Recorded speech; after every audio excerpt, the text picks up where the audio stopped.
All right, guys, story time. So a few weeks back, my son found himself in a very difficult situation. He actually had a very cute girl ask him to prom. Sounds good, right? Situation is that this was the former flame of a good friend of his. So what is he to do? I mean, he didn't technically have a date. This is a very attractive girl. He's going to prom. He was on the prom, court and everything.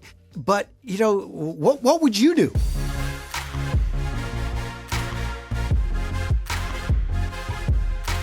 Now, I know some of you guys will say it's all fair in love and war, but he went to the old school code of, hey, you do not date the former flame of a good friend without permission. And so initially he told her no until he went and talked to his friend, and his friend actually said, hey, yeah, I'm cool with it. You guys go together. You got my blessing. And in fact, they all had a great time together as a group and went out to a dinner. And yeah, it ended up not being an issue. Now, gents, I share that story with you because there are unspoken rules. There are universal constants when it comes to being a guy and knowing that there are certain rules you just don't break. Rule number one, when barbecuing, you must take the tongs and click them together thrice. 3 times, no more, no less. You want to make sure that these are well made, are not going to fall apart on you when it comes to the sacred duty of cooking meat. For those of you that are vegetarians, yes, this rule applies to you when you're using a barbecue. However, you only have to click the tongs together twice. Now, you may think I'm making this stuff up, but no, it's all written down in the book on how to be a man. And if you want an online guide, go over to Reddit. That's actually where I took all this stuff. Actually, I love the fact that there was just some great posts, tons of solid information, and I'll link to the thread down in the description below. Now, speaking of barbecues and fire, as the man, you are always the fire master. Now, if you're visiting over at a friend's place, then you defer to him as the fire master. You may actually ask to be guest fire master, but make sure that this is bestowed upon you and never put pressure on another man to take that crown from him when it is his fireplace. Now, some of you guys may be thinking I'm being a bit sexist here by saying only men can be fire masters. That's not true. Women are fire mistresses, and depending on what you're into, either get out of their way or get in their way. Next up, let's talk about using the bathroom and the urinal distance. Understand that if there is spacing available, you don't want to go right up to another guy. Never start a conversation when you're taking care of business. Definitely don't look over and do any comparisons here. Don't let your pants drop all the way to the ground. Yes, you did that when you were 2, but 3 maybe. Let's keep those pants up and not expose the buttocks. Point being is don't crowd other people out in the urinals. And for goodness sakes, if there's a small kid waiting in line, let them have the shorter urinal. Now, when it comes to being given free things, especially if it's meat or beer, you do not complain. If the meat is too dry, then yeah, he actually gave you jerky. He meant to cook it that way, and it is good enough. When it comes to beer, you don't complain. Yes, you're used to that higher end, expensive microbrew stuff, and he gives you Old Milwaukee's best ice. Well, it reminds you of your college days, and you just go ahead and have a nice swig of that and be thankful. Now, if it's warm, there is an area that you can bring up a complaint, but make sure to file it formally by writing a letter.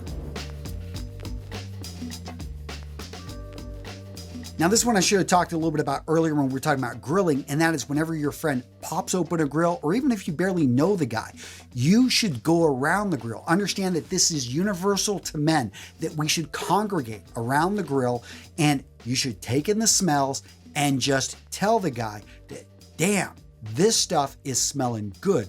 what are you cooking there, man? That looks amazing. This is when men compliment men like no other. You just from the sauce, it doesn't matter if he bought that stuff, the meat, whatever he's cooking, even if this is, that fake meat. I don't know how you would compliment that, but find a way to do it. Because in the wild here in Wisconsin, I've never seen fake meat on a grill, but you guys out in California, I know somebody's out doing that. Point being, you guys, I was born in California. You guys know I love California, but same with a car. Whenever the hood is popped up on a car, that is open permission for every guy in the neighborhood to go in and look at the car, to compliment whether, this thing has seen some miles. Man, you got some great stories, or man, look at how great you're keeping this thing. To talk about restoring, even if you don't know jack about cars, explain, I don't know anything about cars, man.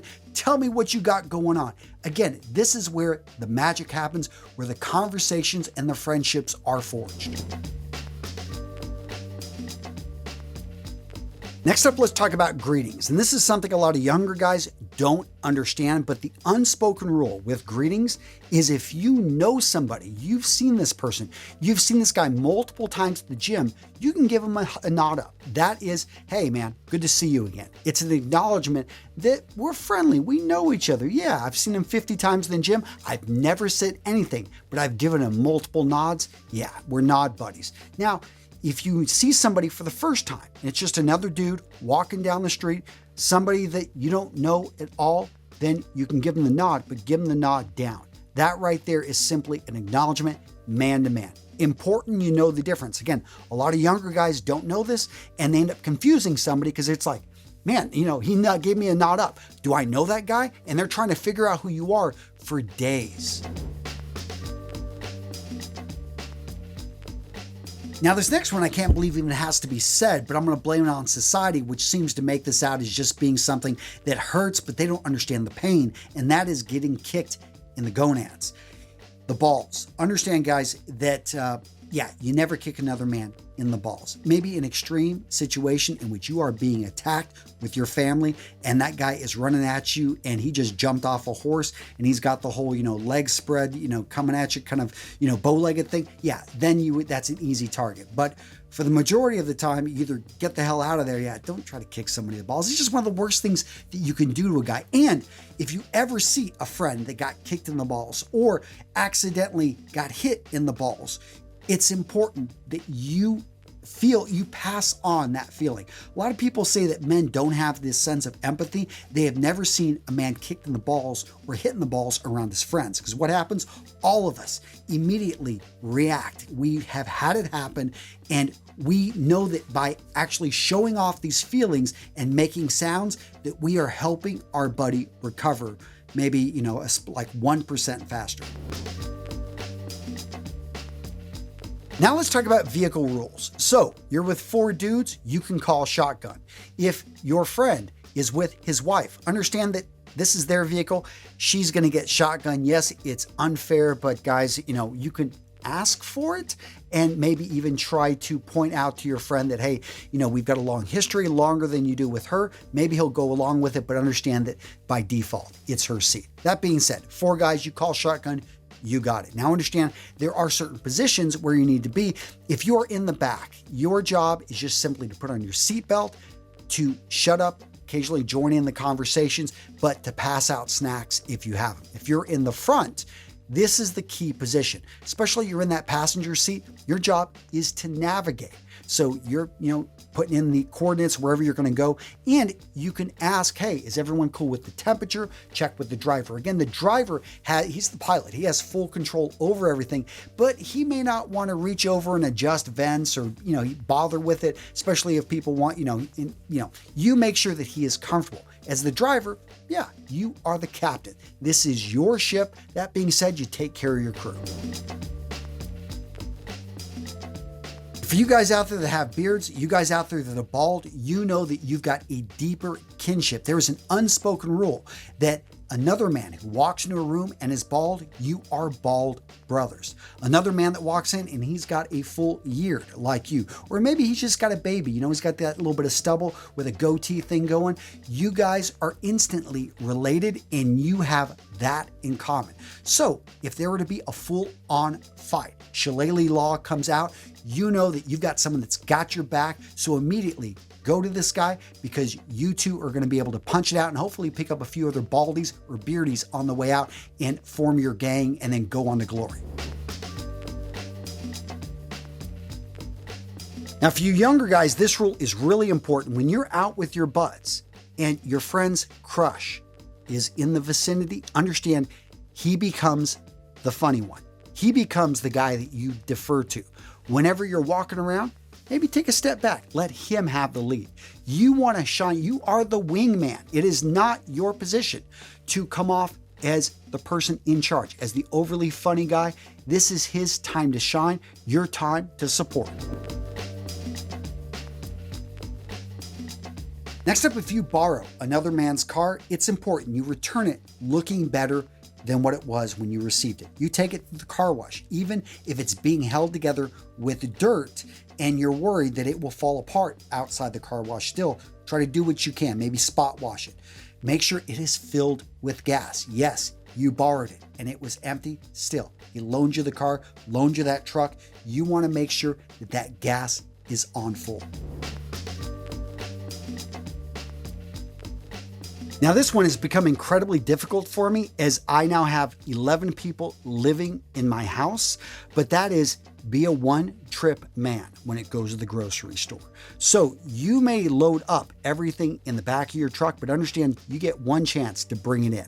So there are creative ways to do this. I've seen broomsticks used to be able to hold multiple bags.